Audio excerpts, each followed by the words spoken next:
அவமானம், வெகுமானம். அடிக்கிறவர்களுக்கு என் முதுகையும் தாடை மயிரை பிடுங்குகிறவர்களுக்கு என் தாடைகளையும் ஒப்பு கொடுத்தேன். அவமானத்திற்கும் உமிழ்நீருக்கும் என் முகத்தை மறைக்கவில்லை. கர்த்தராகிய ஆண்டவர் எனக்கு துணை செய்கிறார். ஆகையால் நான் வெட்கப்படேன். நான் வெட்கப்பட்டு போவதில்லை என்று அறிந்திருக்கின்றேன். ஆதலால் என் முகத்தை கற்பாறையைப் போலாக்கினேன். ஏசாயா 50:6-7. கணவனால் கைவிடப்பட்ட மனைவி துயரப்படுவதைப் போல இஸ்ரவேல் மக்களும் பாபிலோன் சிறையிருப்பில் கடவுளால் மறக்கப்பட்டு கைவிடப்பட்ட நிலையில் அவமானத்திற்கு ஆளாகி வேதனைப்பட்டு கொண்டிருப்பதாக எண்ணினர். ஆனால் கடவுள் உடன்படிக்கையின் மக்களை ஒருபோதும் கைவிடுவதில்லை என்பதையும், எல்லா சூழல்களிலும் உதவி செய்ய ஆற்றல் நிறைந்தவர், துன்பங்களில் துணையாக நின்று பாதுகாப்பவர் என்பதை தெளிவுபடுத்துகிறார். அவமானத்தை வெகுமானமாக மாற்ற கடவுள் போதுமானவர்.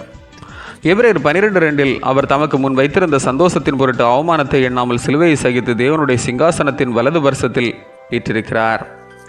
ரோமர் ஆளுகையில் சிலுவை ஒரு அவமான சின்னமாக கருதப்பட்டது. இயேசு கிறிஸ்து கல்வாரியில் அவமானத்தை சகித்தார். சிலுவை என்று வெகுமானமாக பார்க்கப்படுகிறது.